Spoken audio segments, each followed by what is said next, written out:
بسم اللہ الرحمن الرحیم۔ السلام علیکم 10th کلاس۔ ہاجرہ مسرور کے افسانے ملمہ کا آج یہ ہمارا چوتھا لیکچر ہے۔ اس سے قبل ہم صفحہ نمبر 63 کے جو ہے وہ مڈ پیراگراف تک پڑھ چکے ہیں، اور ہم نے یہاں تک پڑھا تھا کہ وہ لڑکی جو تھی جب ٹرین کے اوپر سوار ہو رہی تھی تو اس وقت اچانک پیچھے سے عورتوں اور مردوں کے ایک گروہ نے مسافروں سے بھرے ہوئے ڈبے پر حملہ کر دیا تھا، یعنی اوپر چڑھنے کی کوشش کی تھی، اور وہ لڑکی جو ہے وہ پھنس گئی تھی اور اسے ایک عورت نے اپنے راستے کی رکاوٹ سمجھ کر دھکا دیا تھا۔ اس لڑکی نے وہ لڑکھڑائی تو تھی مگر اس نے اپنے آپ کو سنبھال لیا تھا، اور اس کی نظر سامنے پڑی تو اس نے دیکھا کہ وہ نوجوان اسی کو دیکھ کر مسکرا رہا ہے۔ اسے مسکراتا دیکھ کر وہ پریشان ہو گئی اور اس نے کیا کہا، ارے قلی، تم مجھے یہاں کیوں لائے ہو؟ وہ پوری طاقت سے چلائی اور قلی کو لے کر کسی طرح اس ہجوم سے نکل کر دوبارہ پلیٹ فارم کی پیمائش کرنے لگی مطلب یہ کہ وہ ادھر سے ادھر گھومنے لگی، ٹرین کے ارد گرد چکر لگانے لگی، مطلب وہ ڈبہ خالی دیکھنے کے لیے ٹرین کے ڈبوں کے ساتھ ساتھ چلنے لگی۔ اس کی نگاہوں کے سامنے سینکڑوں میلے کچیلے برقعے غباروں کی طرح اڑ رہے تھے، سینکڑوں، کافی زیادہ، کئی میلے کچیلے گندے بندے غباروں کی طرح اڑ رہے تھے۔ اس کا مطلب یہ ہوا کہ وہ شٹل کاک برقعے تھے جو ہوا بھرنے سے ایسے پھول جاتے ہیں جیسے غبارہ۔ اور اس نے کیا سوچا، کاش وہ بھی ایک ایسے ہی برقع اوڑھے ہوتی تو کوئی اس پر تن سے مسکرانے والا نہ ہوتا۔ اس کے دل کے کسی گوشے میں یہ آرزو پھڑ پھڑانے لگی، یعنی یہ خواہش بیدار ہوئی۔ گوشے میں، کونے میں، یعنی دل کے کسی کونے میں یہ خواہش بیدار ہوئی کہ کاش اس کا برقع بھی جو ہے وہ ریشمی نہ ہوتا، بلکہ اسی طرح کا جیسے باقی خواتین نے پہنا ہوا ہے اسی طرح کا برقع ہوتا، تاکہ کوئی جو ہے اس کی طرف دیکھ کر تن سے نہ مسکراتا۔ تو یہ اس کی جو ہے نا دل میں ایک خواہش ابھری، بیدار ہوئی۔ وہ پھر کر بلا مقصد ہی درجوں پر لکھی ہوئی عبارت پڑھ رہی تھی۔ وہ ہر پھر کر یعنی ادھر سے ادھر گھومتے ہوئے، مطلب جاتے ہوئے اور واپس آتے ہوئے، بلا مقصد، بغیر کسی مقصد کے درجوں پر لکھی عبارت پڑھ رہی تھی۔ درجوں کا مطلب یہ ہے کہ جو ڈبے تھے ان ڈبوں کے اوپر اس کی کلاس جو لکھی ہوئی تھی، فرسٹ کلاس، سیکنڈ کلاس یا اکانومی کلاس یا تھرڈ کلاس، وہ ان کو دیکھ کر جو ہے وہ ان عبارات کو پڑھ رہی تھی۔ اب ہوا کیا کہ اس کی نظر جب نوجوان پہ پڑی جو اسے دیکھ کر مسکرا رہا تھا، وہ اسے مسکراتا دیکھ کر پریشان ہو گئی۔ وہ ڈبے میں سوار نہ ہوئی بلکہ اپنی کلی کو جو ہے اس کے اوپر چیخنا چلانا شروع کر دیا کہ تم مجھے یہاں کیوں لے کے آئے، میں بھلا یہاں کیسے آ سکتی ہوں۔ اور اس ہجوم میں سے، اس بھیڑ میں سے خود بھی باہر نکل آئی اور اپنے قلی کو بھی کہا کہ باہر نکلو یہاں سے۔ اور پھر جو ہے وہ بجائے اس کے کہ اس ڈبے میں سوار ہوتی ہے، کسی اور ڈبے میں سوار ہوتی، تو اس نے پلیٹ فارم کے اوپر چہل قدمی کر کے کیا کام شروع کیا کہ پڑتال شروع کر دی ڈبوں پر کہ کون سا ڈبہ جو ہے وہ خالی ہوگا۔ اور وہ ڈبے میں سوار نہ ہوئی بلکہ پلیٹ فارم پر کھڑی ریل گاڑی پر لکھے ہوئے درجوں کو پڑھنے لگی۔ پڑھتے پڑھتے کیا ہوا، فرسٹ، سیکنڈ، انٹر، زنانہ، انٹر، وہ دفتن تھم گئی، دفتن اچانک، تھم گئی، رک گئی، یعنی وہ موو کر رہی تھی نا، ادھر ادھر چل پھر رہی تھی اور چلتے چلتے ڈبوں کے اوپر درجے جو ہے وہ پڑھ رہی تھی۔ اور کیا عبارت پڑھ رہی تھی، اس کے ڈبوں کے اوپر لکھا ہوا تھا یہ فرسٹ کلاس ڈبہ ہے، یہ سیکنڈ کلاس ڈبہ ہے، یہ انٹر ڈبہ ہے، یہ زنانہ انٹر ڈبہ ہے۔ تو جب اس کی نظر جو ہے وہ زنانہ انٹر ڈبے پہ پڑی تو وہ رک گئی، ایک دم رک گئی، اور پھر اس نے ایک بار عبارت کو پھر پڑھا، یعنی اوپر جو زنانہ انٹر لکھا ہوا تھا اسے پھر ایک دفعہ پھر پڑھا، اور یہ درجہ اسے موسلا دھار بارش میں کسی گھنے درخت کا سایہ معلوم ہونے لگا۔ یعنی اس ڈبے پر لکھی عبارت کو دیکھ کر اسے یہ محسوس ہوا جیسے وہ بہت تیز بارش میں سفر کر رہی تھی اور اس کے لیے، اس کے بچاؤ کے لیے، اس کی بچت کے لیے ایک گھنا سایہ دار درخت موجود ہوا ہے۔ یعنی وہاں وہ اس لڑکے کی نظروں سے بچنے کے لیے ادھر ادھر جو ڈبے کی تلاش کرتی پھر رہی تھی، اسے اس ڈبے میں یہ معلوم ہوا کہ اب یہاں وہ اس سے محفوظ رہ سکے گی۔ وہ بلا سوچے سمجھے دروازہ کھول کر اندر داخل ہو گئی۔ قلی باہر ہی متعجب سا کھڑا تھا۔ متعجب، حیران، یعنی اس نے بغیر کوئی سوچے سمجھے، بغیر فیصلہ کر لیا، زنانہ انٹر دیکھ کر رک گئی، اور بغیر زیادہ سوچ بچار کیے، بغیر سوچے سمجھے، یعنی زیادہ سوچ بچار کیے بغیر اس نے کیا کیا، اس ڈبے کا دروازہ کھولا اور اندر داخل ہو گئی، اور اس نے قلی کو سامان لانے کے لیے آواز دی کہ اے لے آؤ سامان۔ وہ قلی سے سامان لے آؤ، تو قلی جو تھا وہ باہر ہی دروازے، ڈبے کے دروازے کے باہر کھڑا ہو کے بڑی حیرت سے کھڑا ہوا تھا، کہ مطلب اسے تو اندازہ تھا کہ اس نے 3rd کلاس کا ٹکٹ لیا ہے اور اب یہ سوار ہونے جا رہی ہے انٹر کلاس میں۔ اس نے کیا کہا، لے آؤ سامان۔ وہ ایک دل فریب مسکراہٹ کے ساتھ بولی۔ دل فریب، دل کو لبھانے والی، دل کو دھوکہ دینے والی، یعنی بہت خوبصورت مسکراہٹ سے اس نے قلی کی طرف دیکھا، دلکش مسکراہٹ کے ساتھ، خوبصورت اور دلکش مسکراہٹ کے ساتھ اس نے قلی کی طرف دیکھا اور اسے کہا کہ قلی سامان لے آؤ۔ قلی سامان رکھ کر اسے ایک آنکھ سے گھورنے لگا، جیسے وہ اس کی تہہ تک پہنچنا چاہتا ہو۔ تہہ تک پہنچنا چاہتا ہو مطلب ایک سامان رکھ کر ایک آنکھ سے گھورنے لگا۔ ہم نے پیچھے پڑھا تھا کہ اس کی ایک آنکھ موجود نہیں تھی، پھوٹی ہوئی تھی، تو وہ جو ہے اس نے سامان رکھ دیا وہاں ڈبے میں اور لڑکی کی طرف دیکھنے لگا، ایسے جیسے وہ یہ معلوم کرنا چاہتا ہو کہ آخر یہ لڑکی چاہتی کیا ہے۔ لڑکی بھانپ گئی، بھانپ لینا، تاڑ جانا، مطلب قلی نے سامان رکھ کر اسے ایک آنکھ سے غور سے دیکھنے لگا۔ وہ حیران تھا کہ لڑکی اس ڈبے میں سوار کیوں ہوئی ہے، حالانکہ اس کے پاس تو 3rd کلاس کا ٹکٹ ہے۔ لڑکی نے قلی کے ارادے کو پہچان لیا کہ یہ مجھے کیوں دیکھ رہا ہے، کیا چاہتا ہے، اور اس نے کیا کیا، بٹوا کھولا اور ایک چمکتی ہوئی اٹھنی اس کی طرف بڑھا دی۔ بٹوا کھولا یعنی پرس کھولا اور چمکتی ہوئی اٹھنی کہتے ہیں 50 پیسے کو، یعنی 1 روپے میں 100 پیسے ہوتے ہیں نا، تو اس کا جو نصف ہوتا ہے اسے اٹھنی کہا جاتا ہے یا 50 پیسے کہا جاتا ہے۔ اٹھنی اس لیے کہا جاتا ہے کیونکہ جب حساب کتاب ہوتا ہے تو روپے میں ٹوٹل 16 آنے ہوتے ہیں۔ 1 روپے بھی کو جب آنوں میں ڈیوائیڈ کریں تو 16 آنے ہوتے ہیں، پیسوں میں ڈیوائیڈ کریں تو 100 پیسے ہوتے ہیں۔ تو یہاں جو ہے چونکہ اس زمانے میں آنے زیادہ ان تھے کہ 4 آنے، 5 آنے، 6 آنے، 16 آنے، آپ نے اپنے بزرگوں سے سنا بھی ہوگا، وہ کہتے ہیں یہ بات روپے میں 16 آنے ٹھیک ہے، یعنی 100% ٹھیک بات ہے۔ تو یہاں اٹھنی کا مطلب یہ ہے کہ 8 آنے، آدھا روپیہ۔ تو اس لڑکی نے جو ہے وہ اپنا پرس کھولا اور اس میں سے ایک چمکتی ہوئی اٹھنی یعنی نئی نکور اٹھنی 8 آنے 50 پیسے اس قلی کو دے دیے، اس کی طرف بڑھا دی، اسے پکڑا دیے، اسے دے دیے۔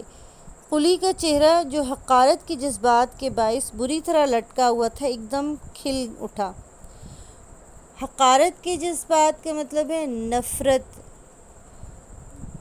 تو قلی کا چہرہ جو ہے لٹکا ہوا تھا، اترا ہوا تھا، یعنی قلی جو ہے اس لڑکی کو نفرت اور حقارت سے دیکھ رہا تھا، کمتر ہو کے سمجھ کے دیکھ رہا تھا کہ یہ 3rd کلاس کا ٹکٹ لے کر انٹر کلاس میں سوار ہو رہی ہے۔ اس نے جب اٹھنی دیکھی، 8 آنے دیکھے، 50 پیسے دیکھے تو ایک دم کھل اٹھا۔ کھل اٹھنا، خوش ہو جانا، کہ وہ ایک دم خوش ہو گیا۔ پہلے اس کا چہرہ جو تھا وہ اترا ہوا تھا، مگر اب کیا ہوا کہ وہ ایک دم سے خوش ہو گیا کہ اس نے لڑکی نے جب اسے اٹھنی دی۔ کیوں؟ کیونکہ لڑکی نے جو ہے اسے خلاف توقع مزدوری زیادہ دی تھی، اسی لیے اسے یقین نہیں آ رہا تھا۔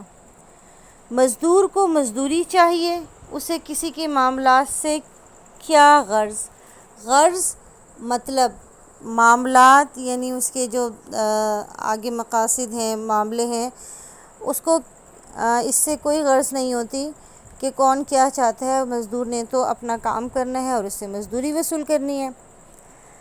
اس نے اٹھنی کو مل کر دیکھا، اٹھنی کو مل کر دیکھا، حیرت کی وجہ سے اس نے حیران ہو کر، اسے یقین نہیں آ رہا تھا کہ لڑکی نے اس کو جو ہے اتنی مزدوری اس کی بنتی نہیں تھی جتنی مزدوری اس لڑکی نے اسے دے دی ہے۔ اس لیے جو ہے اسے اپنی خلاف توقع مزدوری زیادہ دی تھی، اس لیے اسے یقین نہیں آ رہا تھا۔ اس لیے اس نے کیا کہا کہ اس نے کیا کہ اس اٹھنی کو مل مل کر دیکھا کہ واقعی یہ اٹھنی ہے، چونی تو نہیں ہے۔ جیسے وہ یقین کرنا چاہتا ہو کہ واقعی اس ہلکے پھلکے اسباب کی اٹھوائی آٹھانے بھی ہو سکتی ہے، یعنی بے یقینی تھی اور وہ یقین کرنا چاہتا تھا کہ اس نے اس ہلکے پھلکے، یعنی ویٹ لیس، بالکل ہلکے سے سامان، یعنی بہت زیادہ وزنی نہیں تھا سامان، اسباب، سامان، اسباب کا مطلب ہے سامان، اٹھوائی کا مطلب ہے اٹھانے کا معاوضہ۔ اب اٹھوائی جو ہے بیٹا یہ اسم معاوضہ ہے، اٹھوائی اسم معاوضہ ہے، یعنی اٹھوائی کا مطلب ہوا اٹھانے کی مزدوری۔ تو اس کو یقین ہی نہیں ہو رہا تھا کہ اتنے ہلکے پھلکے سامان کو جو ہے اٹھانے پر اسے اتنے زیادہ مزدوری مل جائے گی، اس کی توقع سے زیادہ تھی، اس لیے یقین نہیں ہو رہا تھا کہ اتنے تھوڑے سے سامان کی مزدوری کوئی اسے 8 آنے بھی دے سکتا ہے۔ اب مزدور کو تو اپنی مزدوری سے مطلب ہوتی ہے نا، اس سے کیا غرض تھی کہ لڑکی 3rd کلاس ڈبے کے بجائے زنانہ انٹر کلاس میں کیوں داخل ہوئی۔ سیٹی کی آواز سن کر قلی اتر گیا اور پھر لڑکی کے نابی ہونٹوں پر ایک مسکراہٹ دوڑنے لگی۔ وہ دروازے سے لگ کر کھڑی ہو گئی۔ اس نے دیکھا کہ نوجوان اوور کوٹ کی جیبوں میں ہاتھ ٹھونسے کھڑا اسے میٹھی میٹھی نظروں سے تاک رہا ہے۔ اچھا ہوا کیا کہ جو قلی تھا اس نے جو ہے اس لڑکی کا سامان ڈبے میں رکھا، لڑکی نے اسے مزدوری دی اور وہ جو ہے زیادہ مزدوری ملنے کی وجہ سے حیران ہوا، مگر پھر جو ہے وہ گاڑی کے چلنے کی جب سیٹی بجی تو اس کی آواز سن کر جو تھا وہ قلی اتر گیا کہ اس نے اپنا کام ختم کر لیا تھا اور اسے اس کا معاوضہ بھی مل گیا تھا۔ پھر لڑکی دروازے پر ہی کھڑی ہو کر مسکراتی ہوئی اطمینان سے باہر دیکھنے لگی، ان نابی ہونٹوں پر ایک مطمئن مسکراہٹ لہرانے لگی۔ نابی کا مطلب ہے اس کے ہونٹ سرخ نہیں تھے، تھوڑے سے جو براؤنش ہوتے ہیں وہ اس کے مطلب جو ہے اس کے ہونٹوں پر مسکراہٹ دوڑنے لگی۔ اس کے جو براؤنش کلر کے ہونٹ جو تھے، گلابی بھی نہیں تھے، سرخ بھی نہیں تھے، اس نے لپسٹک نہیں لگائی ہوئی تھی، جو نیچرل کلر ہوتا ہے ہونٹوں کا، ان پر مطمئن مسکراہٹ دوڑنے لگی، یعنی وہ اس اطمینان سے مسکرانے لگی اور دروازے سے لگ کر کھڑی ہو گئی، یعنی جو ٹرین کا دروازہ تھا اس کے ساتھ لگ کر کھڑی ہو گئی۔ اس نے کیا دیکھا اور باہر دیکھنے لگی، جہاں اس نے یہ دیکھا کہ نوجوان اوور کوٹ کی جیبوں میں ہاتھ ٹھونسے کھڑا اسے میٹھی میٹھی نظروں سے تاک رہا ہے۔ میٹھی میٹھی نظروں سے تاکنا، محبت بھرے انداز میں دیکھنا، اسے ہی دیکھ کر مسکرا رہا تھا۔ اس نے یعنی وہ لڑکی مطمئن ہو گئی، کلی اتر گیا، لڑکی بہت اطمینان سے دروازے کے پاس کھڑی ہو کر باہر مسکراتی ہوئی مسکرانے لگی اور باہر دیکھنے لگی دروازے سے ہی، جہاں اس نے دیکھا کہ نوجوان جو ہے اس کی طرف بڑے محبت بھرے انداز میں اسے دیکھ رہا ہے اور مسکرا رہا ہے۔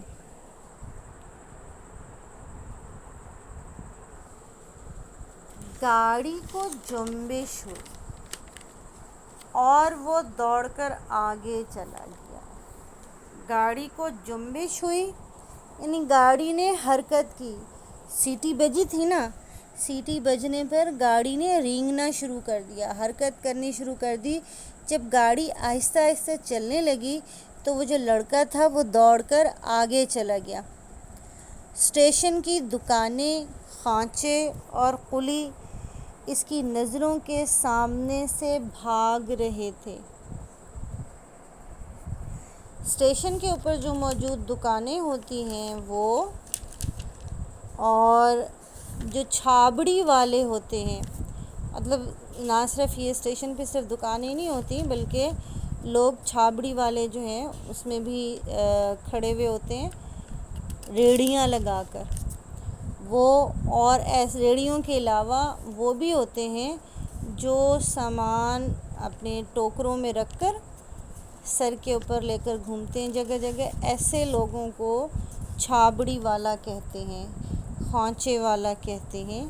تو اس کو جو ہے خانچے والے وہ بھی، اور قلی اس کی نظروں سے اس کے سامنے سے بھاگ رہے تھے۔ نظروں کے سامنے سے بھاگ رہے تھے کا مطلب یہ ہے کہ گاڑی جو ہے وہ آہستہ آہستہ تیز ہوتی جا رہی تھی، جس کی وجہ سے کیا تھا کہ لوگ جو ہیں اس کی نظروں کے سامنے سے غائب ہوتے جا رہے تھے۔ اس وجہ سے انہوں نے اس کو یہ کہا کہ وہ بھاگ رہے تھے، کیونکہ تیزی سے غائب ہوتے ہیں نا، تو اس لیے ایسا لگتا ہے جیسے وہ کہہ رہے ہوں کہ بھاگ رہے ہیں۔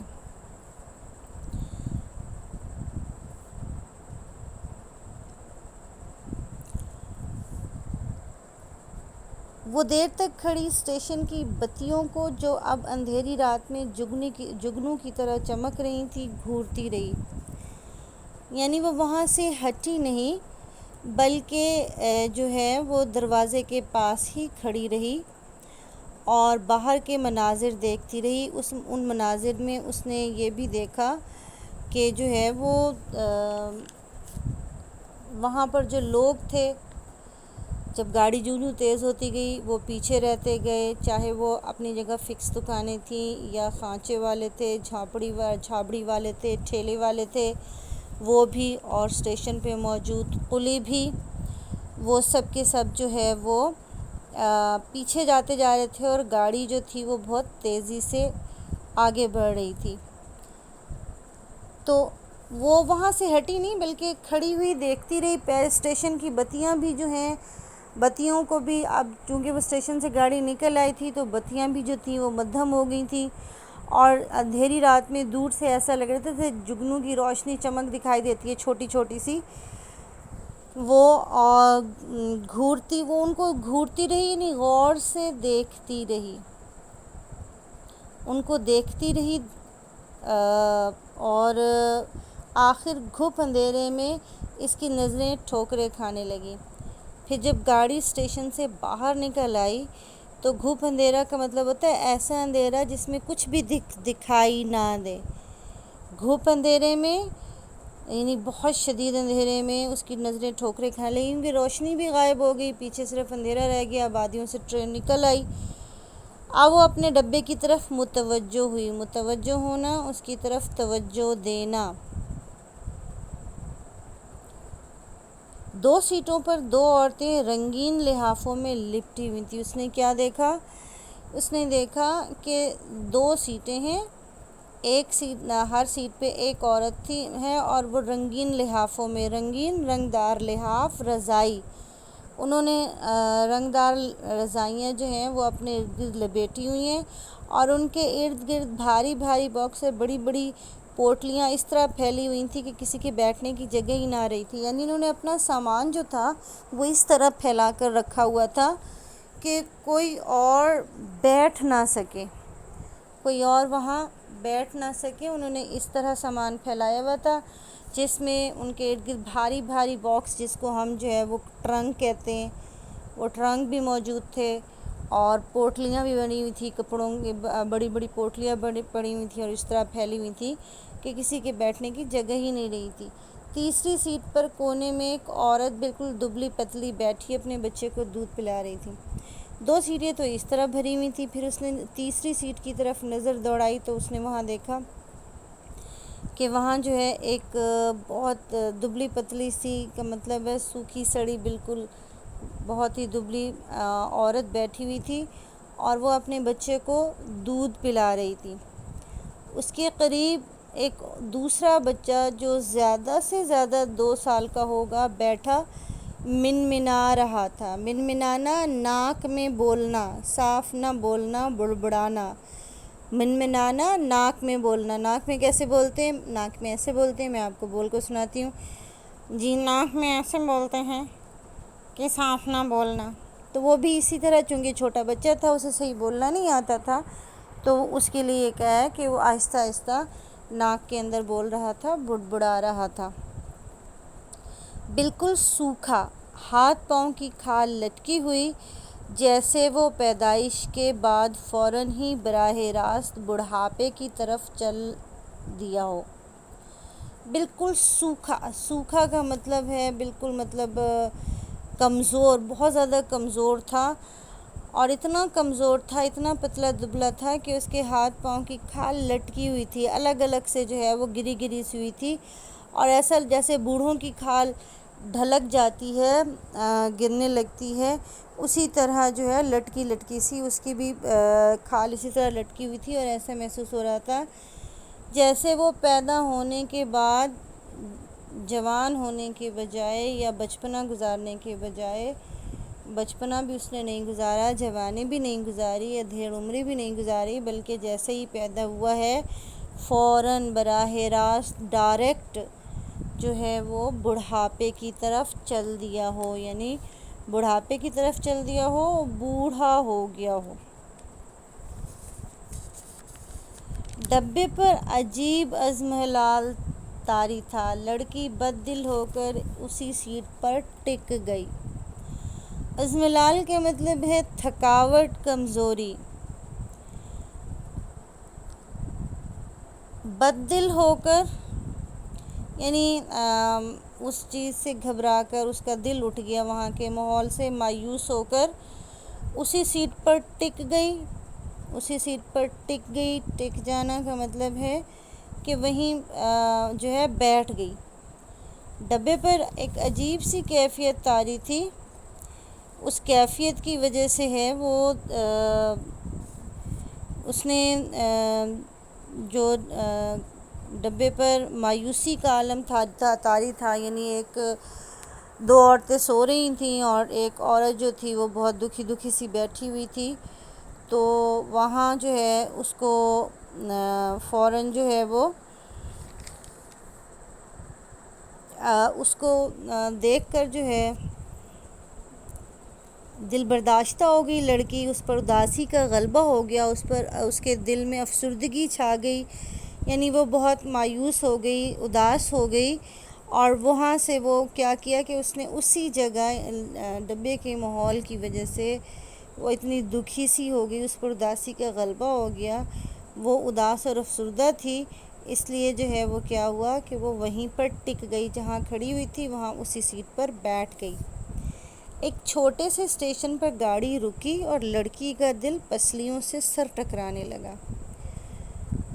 لڑکی کا دل پسلیوں سے سر ٹکرانے لگا کا مطلب ہے کہ مطلب خوف زدہ ہو جانا، دل دھک دھک کرنے لگنا، کہ ایک چھوٹا سا اسٹیشن آیا، اس پر جب گاڑی رکی تو لڑکی جو تھی، لڑکی کا دل خوف کی وجہ سے دھڑکنے لگا، پسلیوں سے سر ٹکرانے لگا دل، خوف کی وجہ سے دل تیز تیز دھڑکنے لگا، وہ سہم گئی، وہ خوفزدہ ہو گئی۔ وہ کیوں ہو گئی؟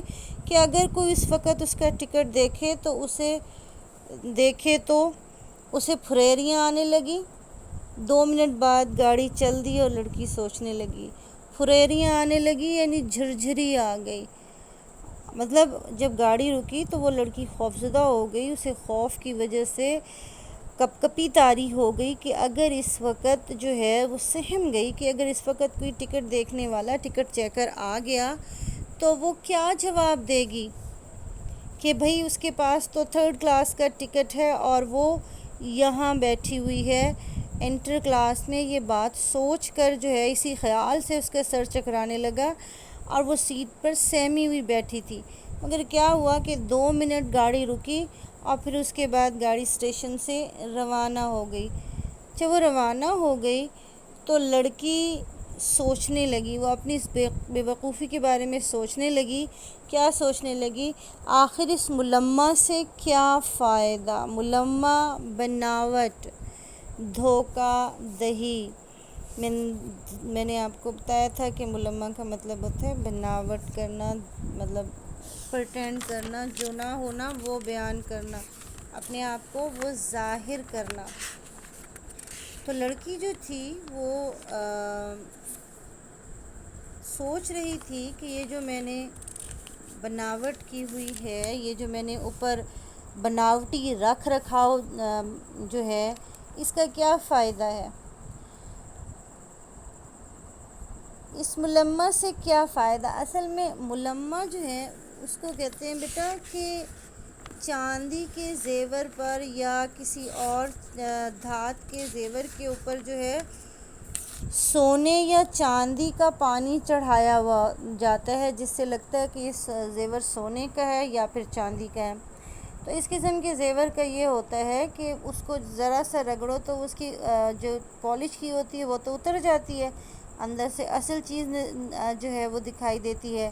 یعنی سونے چاندی کا چڑھایا ہوا یا مراد دکھاوا اور بناوٹی رکھ رکھاؤ۔ تو یہ وہ کہہ رہی ہے کہ ایسی بناوٹ سے کیا فائدہ ہے، ایسے دکھاوے سے کیا فائدہ کہ اس کی وجہ سے وہ ذرا سی رگڑ سے اتر جائے، یعنی اس کے اوپر پالش کروانے کا کیا فائدہ؟ دنیا میں امیر غریب سبھی تو ہیں، بھلا ایک قیمتی اوور کوٹ والے نوجوان سے اس قدر متاثر ہونے کی کیا وجہ ہے؟ کہ اس نے سوچا کہ اس چمک اور دھوکے کا کوئی فائدہ نہیں ہے، ہمیشہ اصلیت اور حقیقت کو چھپایا نہیں جا سکتا، اسی طرح جھوٹ اور فریب کو بھی نہیں چھپایا جا سکتا، اور جھوٹ ہمیشہ ظاہر ہو کر رہتا ہے۔ جب اوپر جھوٹ کا پردہ فاش ہوتا ہے تو نیچے سے حقیقت نکل آتی ہے۔ اب دنیا میں بھی ہر طرح کے لوگ رہتے ہیں، امیر بھی اور غریب بھی۔ اس نے دکھ بھرے انداز میں کہتی ہے، آخر مجھے اس امیر، یعنی اپنے آپ سے اس نے سوال کیا کہ وہ جو امیر زادہ تھا جس کے میں نے جو ہے قیمتی کپڑے دیکھ کر میں اسے، اس کی عمارت سے، اس کی امیری سے جو ہے مجھے مروب نہیں ہونا چاہیے، اور اس کی وجہ سے بھی مجھے اپنی غربت چھپانے کے لیے عمارت کا ملمہ نہیں چڑھانا چاہیے تھا۔ یعنی اس نے اپنے آپ کو سرزنش کی ہے کہ کیا ضرورت تھی اس قدر متاثر ہونے کی کہ اس سے اپنے آپ کو چھپاتے پھرو، اس کو پتہ چلے یا نہ چلے اس سے کیا فرق پڑتا ہے۔ آسمان پر صبح کی روشنی رینگتی جا رہی تھی، یعنی سفر جو ہے وہ آہستہ آہستہ مکمل ہو رہا تھا، رات آہستہ آہستہ جو ہے وہ صبح میں ڈھل رہی تھی۔ تو اس سے کیا ہوا کہ آسمان پر صبح کی روشنی رینگتی جا رہی تھی، یعنی آہستہ آہستہ آسمان پر صبح کی روشنی نمودار ہو رہی تھی، اور تارے صحنے سے کانپ رہے تھے۔ تارے خوف کی وجہ سے کانپ رہے تھے۔ کیوں خوف کی وجہ سے کانپ رہے تھے؟ کہ چند ہی لمحوں میں ڈوبنے والے تھے۔ یعنی صبح ہو رہی تھی، اب تاروں کا کیا کام؟ ایک طرح سے وہ یہ کہنا چاہ رہی ہے کہ جو ہے روشنی پھیلتی جا رہی تھی، اور رات کو جو ستارے نظر آ رہے تھے وہ بھی ہلکے ہوتے جا رہے تھے، اور یوں سمجھو کہ وہ اس خوف سے کانپ رہے تھے کہ ہم کچھ لمحوں کے بعد ہی ڈوبنے والے ہیں۔ گاڑی کسی اور اسٹیشن پر رکی، لڑکی نے دروازے سے سر نکال کر اسٹیشن کا نام پڑھا۔ اب اس کی منزل مقصود قریب تھی۔ اب اس کی منزل مقصود قریب تھی، یعنی منزل مقصود پہنچنے والی جگہ۔ گاڑی کسی اسٹیشن پر رکی تو لڑکی نے کھڑکی سے اپنا سر باہر نکال کر اسٹیشن کا نام پڑھا، تو اسے معلوم ہوا کہ اس کے بعد آنے والا اسٹیشن ہی اس کی منزل ہے، یعنی اس کی منزل دور نہیں ہے، اس نے جس اسٹیشن پر پہنچنا ہے وہ دور نہیں ہے، بس اس اسٹیشن سے اگلا ہی اس کا اسٹیشن ہے۔ ہمارا آج کا یہ چوتھا لیکچر یہاں اختتام پذیر ہوتا ہے۔ اجازت دیجیے بیٹا، اللہ حافظ۔